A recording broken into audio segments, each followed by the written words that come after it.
I'm sharing the screen.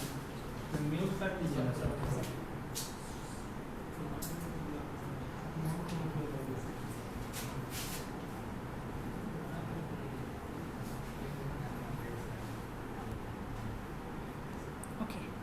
It is.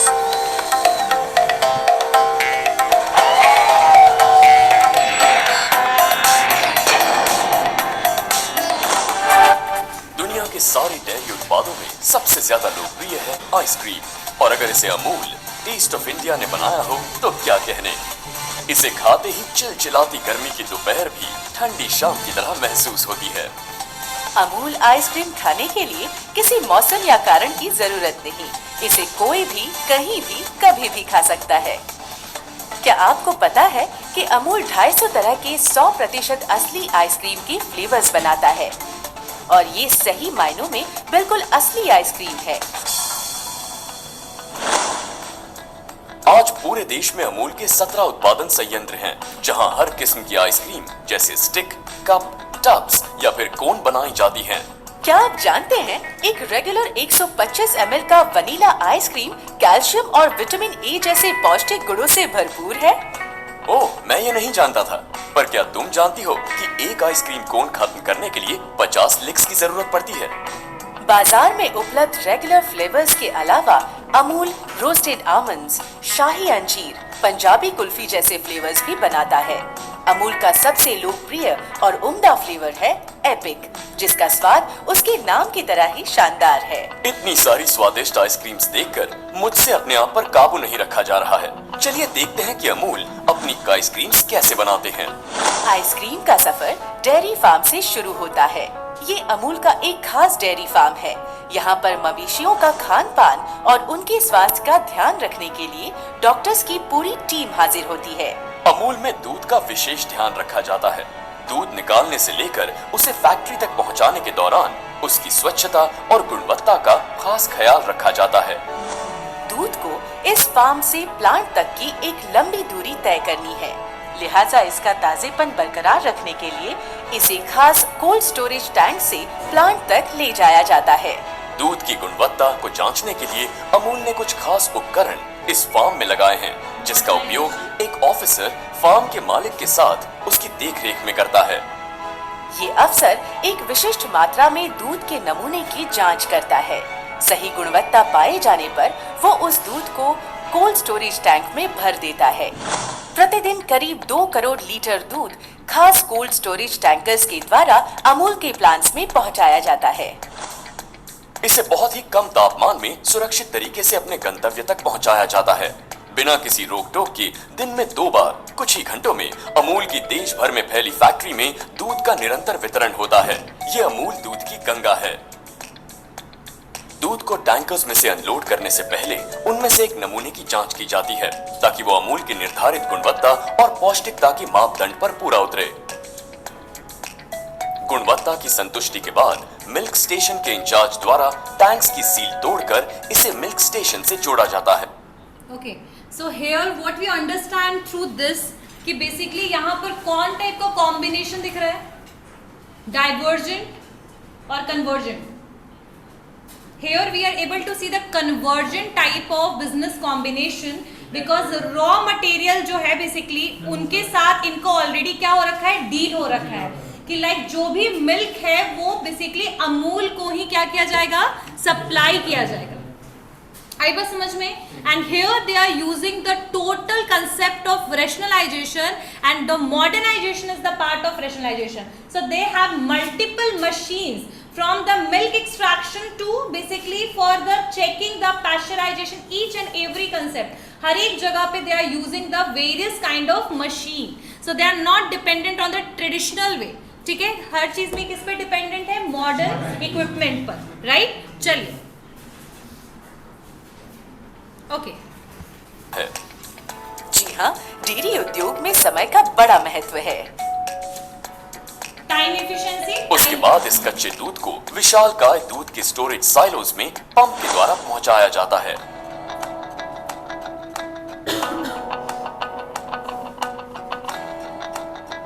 अशुद्धियों को छानने के बाद दूध को ऑटोमेटिक सेपरेटर्स में पहुंचाया जाता है, जहां उसे बहुत तेज गति से घुमाया जाता है। इस प्रक्रिया में उसमें मौजूद फैट्स क्रीम के रूप में अलग हो जाती हैं। मेरे घर में वॉशिंग मशीन भी इसी सिद्धांत पे काम करती है ना? बिल्कुल सही जवाब। लगता है आपने फिजिक्स मन लगाकर पढ़ी है।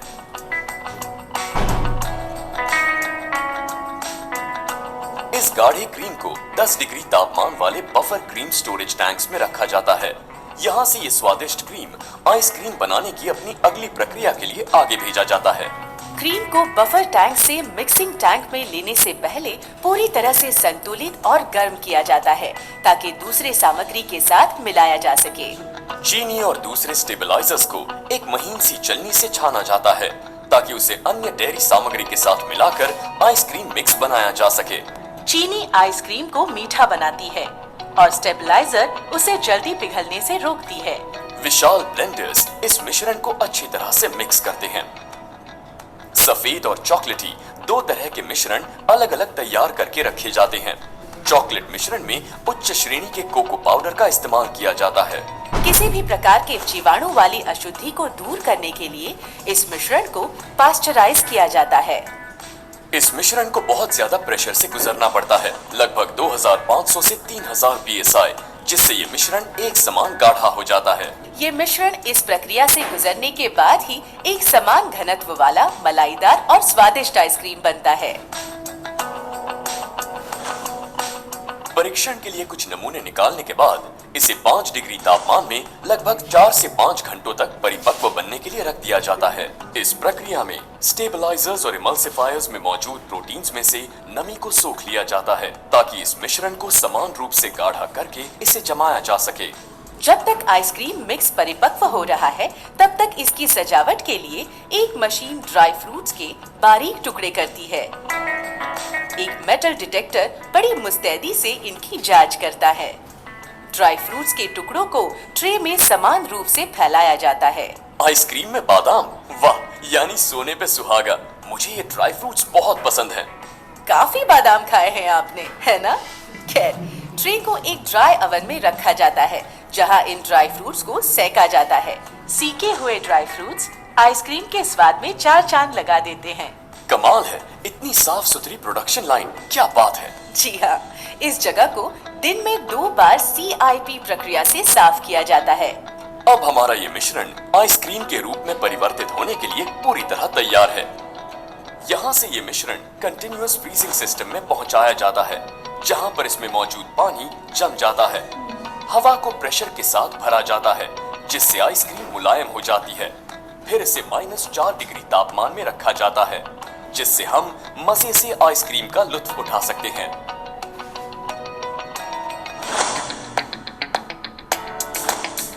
खस्ता स्वादिष्ट चोको बिस्किट्स के बीच में आइसक्रीम सुनकर ही मुंह में पानी आ जाता है।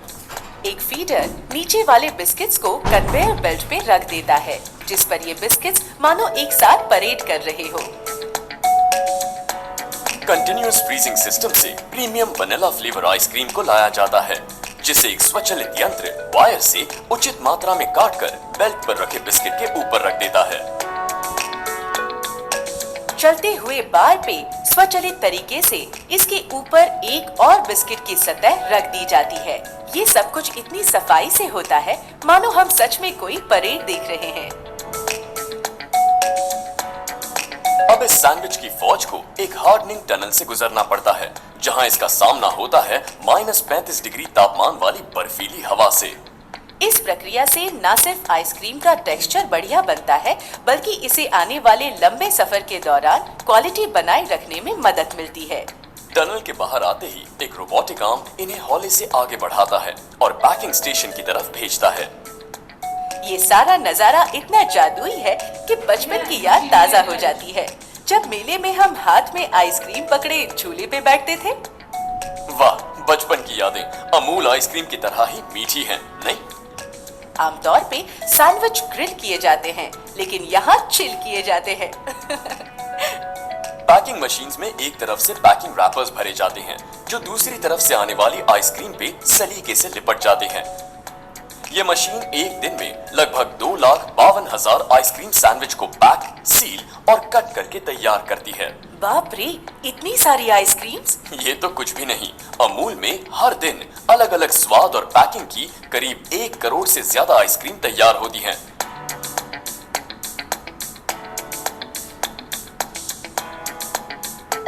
हर बक्से को एक यूनिक आईडी दी जाती है, जिससे जरूरत पड़ने पर उसकी पूरी जानकारी प्राप्त की जा सके।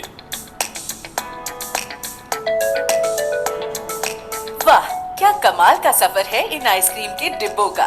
काश हमारे हाईवे भी इतने स्मूथ होते।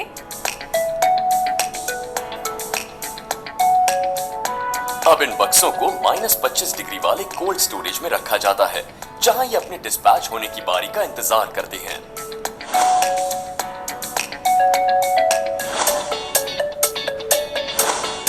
आटे और चीनी से बने कोन के बिस्किट में ट्राइकोन आइसक्रीम को बनते हुए देखना अपने आप में बड़ा अद्भुत अनुभव है।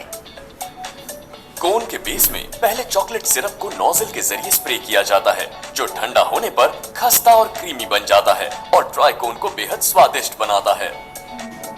पिस्ता आइसक्रीम इन कोन्स में भरा जाता है। इसे भरते वक्त नोजल एक कलाकार की भांति इसे एक फूल जैसा आकार देता है। इसके बाद बारी आती है चॉकलेट की। एक नोजल चॉकलेट सिरप को कोन में स्प्रे करता है और दूसरी तरफ एक और स्वचालित यंत्र बहुत ही उम्दा किस्म के ड्राई फ्रूट्स और फलों के टुकड़ों की आइसक्रीम कोन के ऊपर एक सुंदर सी परत जमा देता है। गोल कागज के ढक्कन में इन स्वादिष्ट 3 परतों वाले आइसक्रीम को सील किया जाता है। ये पैक्ड कोन्स नन्हे शरारती बच्चों की तरह बेल्ट पे उछल उछल कर जाते हैं।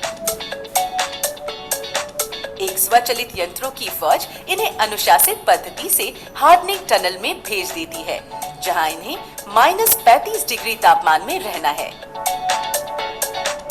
लगभग 30 मिनट बाद इन्हें बाहर निकाला जाता है। नन्हे शरारती बच्चों की तरह ये आइसक्रीम कोन खुशी से उछल कूद मचाते हुए ऐसे लगते हैं मानो इन्हें किसी मनोरंजन पार्क के पिकनिक में भेजा जा रहा है।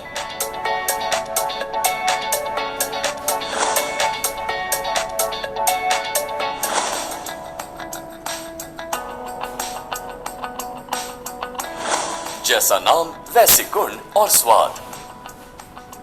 जी हाँ, अद्भुत स्वाद और रूप है इस आइसक्रीम का। इसे बनाने में खास बेल्जियम चॉकलेट्स का इस्तेमाल जो किया जाता है। चॉकलेट मिक्स को कंटिन्यूअस फ्रीजिंग से इस प्रोडक्शन लाइन पर भेजा जाता है। क्या आप बता सकते हैं कि आइसक्रीम में स्टिक का इस्तेमाल क्यों किया जाता है? पता नहीं, आप ही बता दीजिए। स्टिक में घर्षण या फ्रिक्शन अधिक होने से आइसक्रीम इस पर से फिसलती नहीं है। ओहो, आज मुझे कितनी सारी नई जानकारी मिल रही है और कितनी फुर्ती से पलक झपकते ही स्टिक को आइसक्रीम बार में लगा दिया जाता है, वो भी ऑटोमेटिकली। कमाल है। बिल्कुल सही। फिर इस आइसक्रीम को -35 डिग्री वाले हार्डनिंग टनल से गुजरना पड़ता है।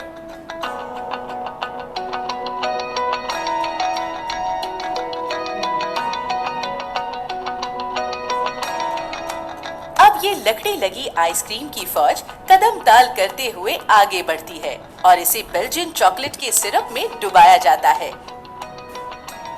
सीके हुए बादाम के टुकड़े इस बेल्जियम चॉकलेट के सिरप में मिलाए जाते हैं, जो इसे एक अभूतपूर्व स्वाद और टेक्सचर प्रदान करता है।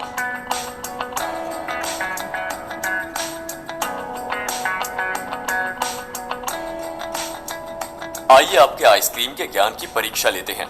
बताइए, दुनिया में सबसे लोकप्रिय आइसक्रीम की टॉपिंग क्या है? बेशक चॉकलेट, ये तो कोई भी बता सकता है।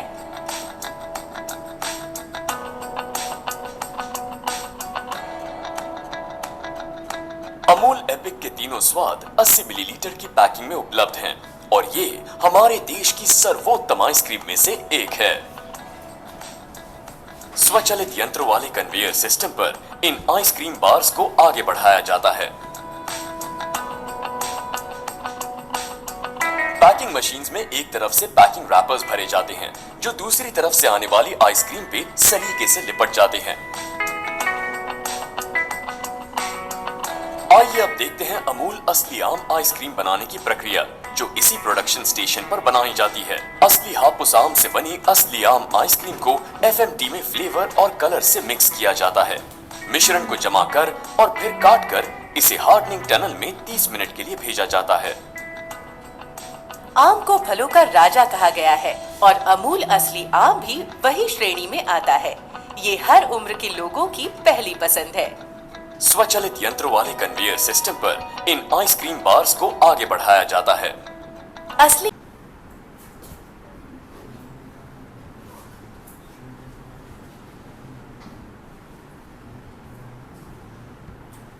स्वचालित मशीन द्वारा इसे पैक करके कोल्ड स्टोरेज में भेज दिया जाता है।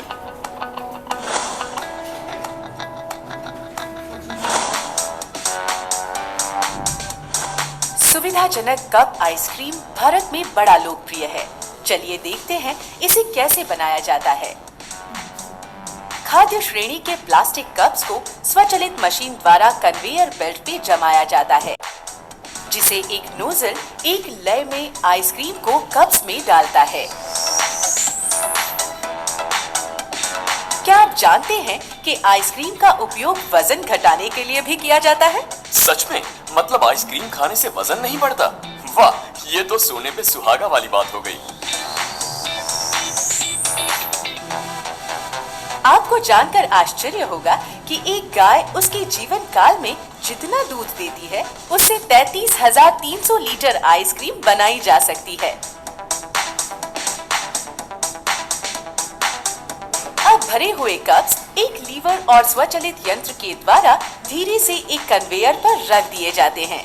यहाँ से कप्स को बॉक्स में मुस्तैदी से रख दिया जाता है।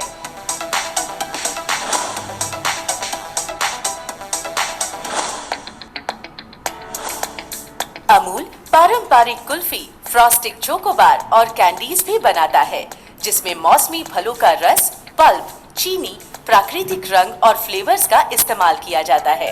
मिश्रण को सांचों में डाला जाता है, जो एक घुमावदार स्टेनलेस स्टील की मशीन में फिट होते हैं। इन मशीन्स में बाहर से ठंडा करने की प्रक्रिया होती है, जिसमें -35 से 40 डिग्री तापमान होता है, जो इस मिश्रण को जमा देता है। एक फीडर स्टिक्स को लगातार ऑटोमेटिक स्टिक होल्डर में लगाता जाता है। होल्डर इन स्टिक्स को आधे जमे हुए मिश्रण में डालता है। ये पूरी प्रक्रिया एक कलाकृति का आभास देती है। एक सहायक टैंक में उम्दा किस्म के चॉकलेट पाउडर द्वारा एक चॉकलेट घोल तैयार किया जाता है, जिसमें इन बार्स को डुबाया जाता है। अब ये लकड़ी लगी आइसक्रीम की फौज आगे बढ़ती है और इसे चॉकलेट के सिरप में डुबाया जाता है, जो इसे एक अभूतपूर्व स्वाद और टेक्सचर प्रदान करता है। इसके बाद एक होल्डर इन जमी हुई बार्स को कन्वेयर बेल्ट के जरिए पैकिंग स्टेशन की तरफ भेज देता है।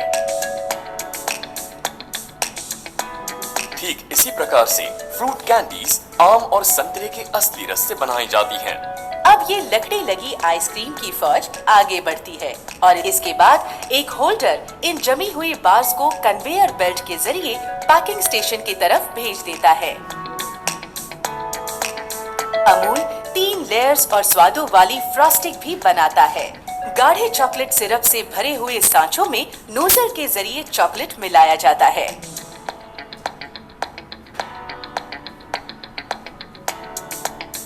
ये मिश्रण जैसे ही जम जाता है, इसे एक पुलर की सहायता से बाहर निकाला जाता है। ड्राई फ्रूट और चॉकलेट से भरी हुई टैंक में इस जमी हुई बार को डुबोकर एक आखिरी सतह का लेप चढ़ा दिया जाता है। फिर इसे मशीन द्वारा रंग बिरंगे पैकिंग में लपेटकर इसके सफर के लिए तैयार किया जाता है।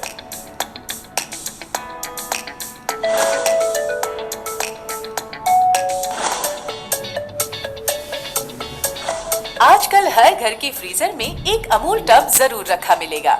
ये मशीन प्रतिदिन लगभग 50,000 टब्स बनाती है और ऐसी कई मशीन्स पूरे दिन लगातार काम करती रहती हैं। एक वैक्यूम से चलने वाला यंत्र इन टब्स को खींचकर एक घूमते हुए गोलाकार पटल पे सलीके से जमाता है। एक विशेष विशालकाय टैंक में स्ट्रॉबेरी सिरप भरा हुआ है, जिसे छोटे आकार वाले टैंक्स में लाया जाता है, जहां से नोजल द्वारा इन्हें टब्स में भरा जाता है। सफेद वनीला मिश्रण एक कंटीन्यूअस फ्रीजर से ट्यूब्स के जरिए लाया जाता है। वनीला का सफेद रंग और स्ट्रॉबेरी का उज्जवल लाल रंग जब आपस में लच्छेदार ढंग से मिलते हैं तो लगता है जैसे पेंटिंग बना रहे हों। वाह, ये अद्भुत है। बिल्कुल, ये है असली स्ट्रॉबेरी मैजिक संडे। एक खूबसूरत और खुशनुमा एहसास। टब पैकिंग इसलिए भी लोकप्रिय है क्योंकि इन टब्स का इस्तेमाल आइसक्रीम के खत्म होने के बाद भी किया जाता है।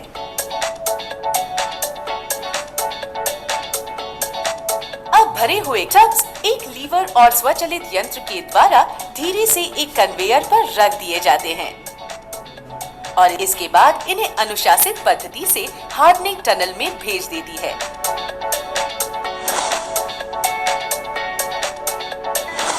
अमूल अपने घर में पार्टी मनाने वाले ग्राहकों के लिए खास फैमिली पैक्स भी बनाता है।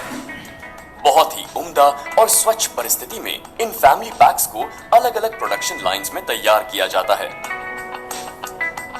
लगभग 250 से अधिक स्वादों और प्रकारों में बने ये फैमिली पैक्स शुद्धता की परीक्षा में पास होकर ही जाते हैं। अब ये सभी फैमिली पैक्स खाद्य श्रेणी के कन्वेयर्स के द्वारा हार्डनिंग टनल में ले जाए जाते हैं। यहाँ इन्हें -35 डिग्री तापमान से गुजरना पड़ता है। टेक्नोलॉजी का बड़ा खूबसूरत इस्तेमाल हमें यहाँ देखने को मिलता है। ये कंप्यूटर सिस्टम खुद तय करता है कि किस कार्टन को कहाँ रखा जाना चाहिए। हार्डनिंग टनल से बाहर आने वाली सभी आइसक्रीम्स को प्लास्टिक की क्रेट्स में भरकर -25 डिग्री तापमान वाले कोल्ड स्टोर में रखा जाता है। क्रेट्स कोल्ड रूम की ठंडी हवा को उसके अंदर रखे सभी बॉक्स तक पहुंचने में मदद करती हैं। देश भर में फैले सभी 17 प्लांट्स में कई कोल्ड स्टोरेजेस हैं। हर प्लांट में विशेष प्रयोगशाला है जहां हमेशा हर पदार्थ की शुद्धता और गुणवत्ता की लगातार जांच होती है। हर प्रकार की परीक्षा से गुजरकर ही अमूल में आइसक्रीम तैयार होती है। प्रतिदिन पूरे देश में 1 करोड़ से ज्यादा आइसक्रीम के पैकेट्स अमूल के फैक्ट्री से वातानुकूलित वैन्स में भेजे जाते हैं। हर पैकेट का कंप्यूटर के जरिए रिकॉर्ड रखा जाता है। इस पूरी प्रणाली का प्रोडक्शन से लेकर आखिरी परिवहन तक सुचारू और सख्त तरीके से निर्वाह किया जाता है। यहाँ से अमूल आइसक्रीम अपने स्वाद भरे सफर में चल पड़ती है भारत के 1500 से ज्यादा शहरों और कस्बों की तरफ, ताकि हम सब इस जादुई स्वाद का कभी भी कहीं भी लुत्फ उठा सकते हैं।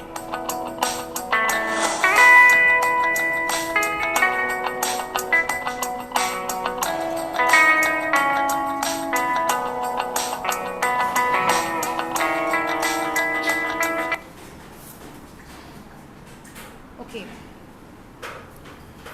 What we understand through this documentary of Amul ice cream. First of all, what they are using the technique of modernization. They required the labor, but that is only for the management and for the material handling, right? For transporting the product from one machinery to another. Even they don't need to do it. हर एक step after one step second step के लिए machinery वहीं ready है ना। So basically rationalisation का मतलब क्या होता है कि जहां हम इंडस्ट्री में टाइम भी कम ले प्रोडक्शन के लिए, ठीक है, लेबर भी हमें ज़्यादा नहीं, मॉडर्नाइजेशन हो, ऑटोमेशन हो, मैकेनाइजेशन हो, सो ऑल दीज थिंग्स जो है हमें रेशनलाइजेशन का कंसेप्ट कहाँ दिखा, अमूल इंडस्ट्री में, अमूल आइसक्रीम इंडस्ट्री में दिख गया। और बेसिकली इन्होंने पास वेराइटीज़ है, तो फॉर वेराइटीज़ ऑफ प्रोडक्ट के लिए they have different machinery and हर एक प्रोडक्ट को हैंडल करने के लिए एक सिंगल मशीनरी जो है, एक प्रोडक्ट को उठाने के लिए एक मशीन है, समझ रहे हो, एक मतलब पर्टिकुलर हर प्रोडक्ट पे ध्यान है। क्वालिटी पे they are working on research as well, हर जगह पे क्या है, रिसर्च। उसके अलावा क्वालिटी के लिए तो अमूल फेमस है ही। So like they are basically यहाँ पर रॉ मटेरियल से फिल्ट्रेशन वगैरह जितने भी स्टेप्स हैं सब कुछ एक प्रॉपर और एक स्टेप 1, स्टेप 2, स्टेप 3 करके है ना। So the gaps are not there, so that is saving the time. Automation है, मैकेनाइजेशन है, बेटर क्वालिटी है एंड बेटर डिमांड है प्रोडक्ट का मार्केट में, ठीक है। और किस तरीके से आइसक्रीम बनता है वो आप लोगों ने देख लिया, राइट। चलिए, रॉ मटेरियल के लिए कोई भी इंडस्ट्री या कुछ भी आप ऐसा सेट करते हो, जैसे रॉ मटेरियल एक्सट्रैक्ट करना, मान लीजिए एग्रीकल्चरल प्रोडक्ट लेना है, ठीक है। अब एग्रीकल्चर प्रोडक्ट के लिए हमने किसी इंडिविजुअल या कंपनी को हायर कर लिया जो एग्रीकल्चर में डील करता है। अब रॉ मटेरियल सिर्फ वही हमें हायर मतलब हमें प्रोवाइड करेगा। और ये लेस कंपनी वगैरह जो है ना, they are using these kinds of thing like potato से लेस चिप्स बनता है। तो पोटैटो जो बेसिकली जो फार्मर्स हैं उनके साथ वो डील कर लेते हैं, है ना। तो कई बार ये इंडिविजुअल बेसिस में डील होता है और कई बार ये कंपनी बेसिस में डील होता है। तो जब दो कंपनीज, एक रॉ मटेरियल सप्लायर है कोई कंपनी और वो दूसरी इंडस्ट्री के साथ जब मर्ज होती है तो उसको हम कहते हैं कन्वर्जेंट, ठीक है, कन्वर्जेंट कॉम्बिनेशन, ठीक, कन्वर्जेंट लेटरल कॉम्बिनेशन, राइट। चलिए फॉर्म्स ऑफ कॉम्बिनेशन में बढ़ते हैं, forms of business combination. So in the last class what's about the lateral vertical combination और horizontal combination, I guess सबको clear होगा। So vertical combination क्या होता है Anisha? Who is going to tell me about the vertical combination? Online class and offline class, yes.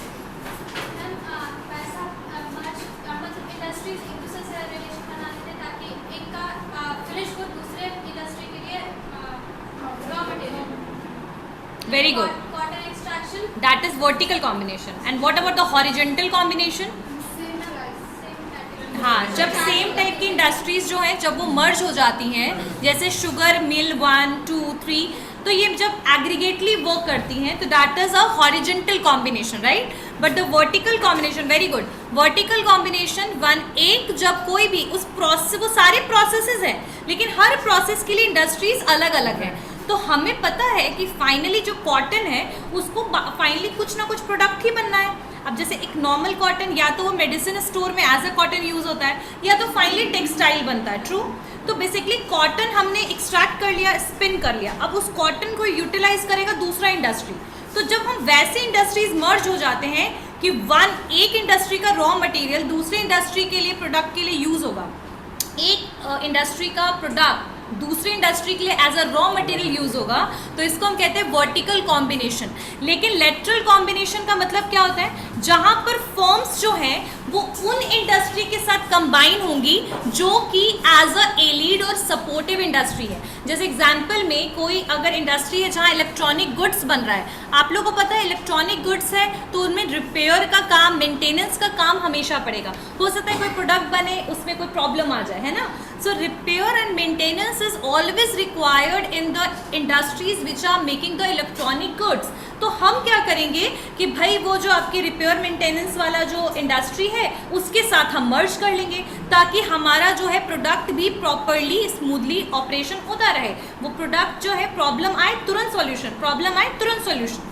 Clear हो गई बात? तो इसको कहते हैं हम लेटरल कॉम्बिनेशन, जहां पर कॉम्बिनेशन क्यों होता है? ताकि हमारा इंडस्ट्री जिस भी दूसरे इंडस्ट्री पे डिपेंडेंट है, छोटे मोटे काम के लिए डिपेंडेंट हो, उनके साथ हम जब कंबाइन हो जाए, राइट। तो इसको हम कहते हैं लेटरल कॉम्बिनेशन। अब यहाँ पर लेटरल कॉम्बिनेशन मैंने दो बताया था, convergent and the second one is divergent.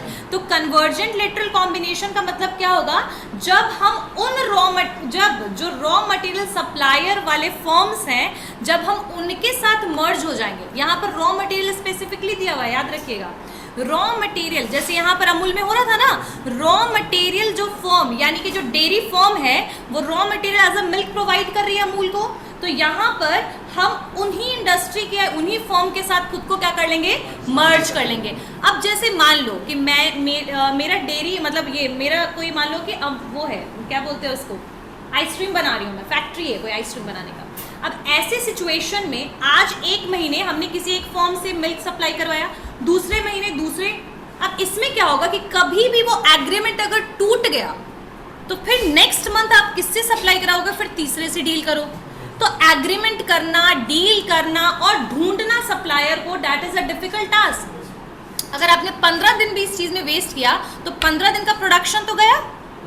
तो ये चीज स्मूथनेस बना रहे, आपको दूसरे बार बार चेंज ना करना पड़े सप्लायर, इसीलिए हम एक या दो सप्लायर के साथ अपने बिजनेस को कंबाइन कर लेते हैं। तो यहाँ पर the same thing is happen कि रॉ मटेरियल सप्लायर वाले फर्म के साथ जब बिजनेस कंबाइन होता है तो that is convergent lateral combination. Clear? Last class में जो भी डाउट था क्लियर हो गया भाई? Next point that is divergent. अब डाइवर्जेंट लेटरल कॉम्बिनेशन क्या हुआ? वो उनसे हमने रॉ मटेरियल सप्लाई करवाया, किनसे?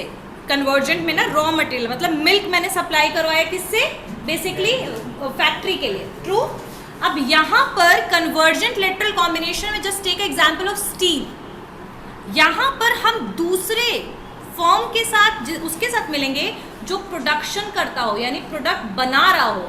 जैसे मान लीजिए मेरा स्टील का मिल है, ठीक है। अब दूसरा जो है, अब मुझे उसमें बहुत सारी चीज़ों की ज़रूरत होगी, वायर, ट्यूब, नेल, जो भी चीज़ें की ज़रूरत हो, वहाँ पर जो दूसरे लोग प्रोडक्शन करें, दूसरे फर्म, उनका प्रोडक्ट हम मांग लेंगे, रॉ मटेरियल नहीं मांग रहे, उनका फाइनल प्रोडक्ट को हम लेंगे, यूज़ करेंगे, जैसे कि आपके वर्टिकल में होता था, ठीक है। वर्टिकल में क्या था कि वैसे वैसे सारे बिजनेस कंबाइन हो रहे हैं जिसका रॉ मटेरियल दूसरे को सप्लाई हुआ, फिर तीसरा स्टेप बाय स्टेप था। यहाँ पर क्या है कि वैसे वैसे 5-6 फर्म को कंबाइन कर लेंगे जिनका प्रोडक्ट फाइनली हमारे बेसिकली इंडस्ट्री के लिए यूजफुल है। उस प्रोडक्ट को हम नहीं बनाएंगे, जैसे लेदर है, ठीक है, हम लेके बनाएंगे, एग्जैक्टली, हाँ, उसको कहते हैं डाइवर्जेंट, उसको क्या बोलेंगे, डाइवर्जेंट। वो उसका वो तो जान रहा है, डेयरी फॉर्म तो जान रहा है कि milk is a raw material, but वो अपना प्रोडक्ट फाइनल जो बना रहा है वो आपको मतलब वो प्रोसेस करके आपको प्रोडक्ट दे रहा है बना के, ठीक है। मतलब they are processing and then they are supplying that product. Clear हो गई बात ना। जैसे कि एक घड़ी बनाने वाला, अगर मान लीजिए कि जो वॉच बना रहे हैं, हैंड वॉच फॉर एग्जाम्पल, ये, ठीक है। अब ये वॉच में तो 10 चीज़ें लगती हैं, छोटी छोटी बैटरीज लगती हैं, इसके जो छोटे छोटे नेल्स, इसका बॉडी, इसका लेदर बेल्ट, मल्टीपल थिंग्स। अब ये क्या करेगा ना कि भाई लेदर वाले जो हैं वो इंडस्ट्री के साथ कंबाइन कर लिया खुद को, और वो लेदर बना बना के बेल्ट बना के देता जाएगा, और मैं क्या करूँगी, फाइनली उसको घड़ी में लगाते चले जाएंगे। तो दिस इज डाइवर्जेंट कॉम्बिनेशन। अब आई बात समझ में? डन। नेक्स्ट वन, डाइवर्जन के अलावा डायगोनल कॉम्बिनेशन बताया था मैंने, सर्कुलर कॉम्बिनेशन। अच्छा, डायगोनल कॉम्बिनेशन क्या होता है कि ये बेसिकली मेन लाइन प्रोडक्शन के साथ ऐड हो जाता है, यानी कि यहाँ पर जो इंडस्ट्रियल एंटरप्राइजेज हैं वो सर्विसेज वाले इंडस्ट्रीज के साथ ज़्यादा डील करेंगे, यानी रिपेयर और मेंटेनेंस वाले इंडस्ट्री के साथ जुड़ गए, ठीक है। या फिर आपकी इलेक्ट्रिसिटी वाले, कुछ ऐसे तो इलेक्ट्रिसिटी आपको गवर्नमेंट की तरफ से प्रोवाइड होता है, यानी वैसे टूल्स और मशीन के साथ वैसे कंपनी के साथ जुड़ेंगे जिनके पास आपके प्रोडक्ट को बनाने के लिए मेजर प्रोडक्ट है। जैसे मान लीजिए कि रिपेयर एंड मेंटेनेंस चाहिए आपके प्रोडक्ट को कोई आपकी इंडस्ट्री को कोई मशीन चाहिए। अब वो मशीन आपके पास नहीं है लेकिन दूसरी इंडस्ट्री के पास है, तो उसके साथ कंबाइन होगा कि आपके यहाँ का प्रोडक्शन है, उसके मशीन को हमने यूज़ कर लिया। आई बात समझ में? तो ये होता है डायगोनल कॉम्बिनेशन, ठीक है, जहाँ पर इंडस्ट्रीज मतलब इंडस्ट्रियल एंटरप्राइज कंबाइन करेगी रिपेयर वर्कशॉप से, मेंटेनिंग टूल से, मशीन से, गुड ऑर्डर, किसी से ट्रांसपोर्टेशन वाले फॉर्म है उसको ऐड कर लिया अपने साथ ताकि आपके प्रोडक्ट को ट्रांसपोर्ट करें। आई बात समझ? तो इसको कहते हैं डायगोनल। और सर्कुलर का मतलब होता है कि एक ही इंडस्ट्री जो है वो दूसरी इंडस्ट्री के साथ कंबाइन होगी लेकिन प्रोडक्शन अलग अलग करेगी। जैसे गोदरेज एक ही कंपनी लेकिन बहुत सारी मल्टीपल प्रोडक्ट्स बनाती है वो। सो दिस इज सर्कुलर और मिक्स्ड कॉम्बिनेशन, यानी कि वैसी इंडस्ट्रीज जिनका उस दूसरी इंडस्ट्री से कोई रिलेशन नहीं है, कोई भी मतलब नहीं है, लेकिन स्टिल वो उसको अपने साथ कंबाइन करेगी ताकि वो अपने प्रोडक्ट को डाइवर्सिफाई करे। हाँ, कोई भी इंडस्ट्री ले लो, जैसे मतलब एग्जाम्पल के लिए कोई एक इंडस्ट्री है, ABC मान लो कोई इंडस्ट्री है, वो बना रही है शूज़ और वो कंबाइन हो गया कि सोप इंडस्ट्री से। अब शूज़ और सोप में कोई रिलेशन है, लेकिन क्योंकि उसको प्रोडक्ट डाइवर्सिफाई करना है और उसको लग रहा है कि ये इंडस्ट्री भी बेनिफिशियल है और दूसरे इंडस्ट्रीज जो जिसका तुम्हें कंबाइन हो रहा है, मतलब सोप वाली इंडस्ट्री वो भी बेनिफिशियल है, तो उसको भी रख लिया अपने साथ। आई बस समझ में? अब जैसे अब जैसे रिलायंस है, खैर रिलायंस तो स्टार्टिंग में वो किस चीज़ के लिए फेमस था? For network and all, networking और ये सब टेलीकम्युनिकेशन वगैरह के लिए। Later on they started doing work on the retail as well, है ना, सच बात, रिटेल में भी काम करने लग गए। और अब now they are acquiring the grocery वाली कंपनी जो बिग बाजार है, they just try to acquire. No doubt Amazon ने केस जीत लिया, but still they started acquiring this, they started selling the grocery as well. So they diversified their business in those sector जिससे उनका पहले कोई relation ही नहीं था। सो बेसिकली सर्कुलर और मिक्स्ड कॉम्बिनेशन का मतलब है कि जहां वो मैन्युफैक्चर साथ मिलेंगे जिनका आपस में प्रोडक्ट का कोई रिलेशन नहीं है, लेकिन still they are combining to get the more profit and for diversifying the products. हाँ, जैसे नहीं, हिंदुस्तान यूनिलीवर तो FMCG कंपनी है, ठीक है। तो ऐसे इंडस्ट्री जो दूसरे इंडस्ट्री कंबाइन सिर्फ इसी नाम के लिए हो रहे हैं ताकि उनका जो है, जैसे लॉकर के लिए फेमस था, सोप भी बना रहा है गोदरेज। हाँ टाटा भी हो सकता है, टाटा भी that can be the example. Clear हो गई बात, समझ में आया? So this is known as circular और mixed combination. Forms of business combination कराया था लास्ट क्लास में। Okay, anyone have any doubt, anyone have any doubt in any of the topic whatever we discussed in the types of combination जो भी आपका था, business combination, horizontal, lateral? किसी को कोई doubt? Anyone have any doubt? Okay, तो in next class we are going to do the forms of business combination. तो forms of business combination में आपका एसोसिएशन है। एसोसिएशन ज्यादातर क्या है, नॉन प्रॉफिट ऑर्गेनाइजेशन है और वो आपस में मिलती, एसोसिएशन के अंदर आपका ट्रेड एसोसिएशन भी आता है, आपस में कुछ जो आपकी इंडस्ट्रीज वो मिल करके एसोसिएशन स्टार्ट करती है for the benefit of all the industries, right? So in the next class we are going to cover this topic. Okay, तो see you all in the next class.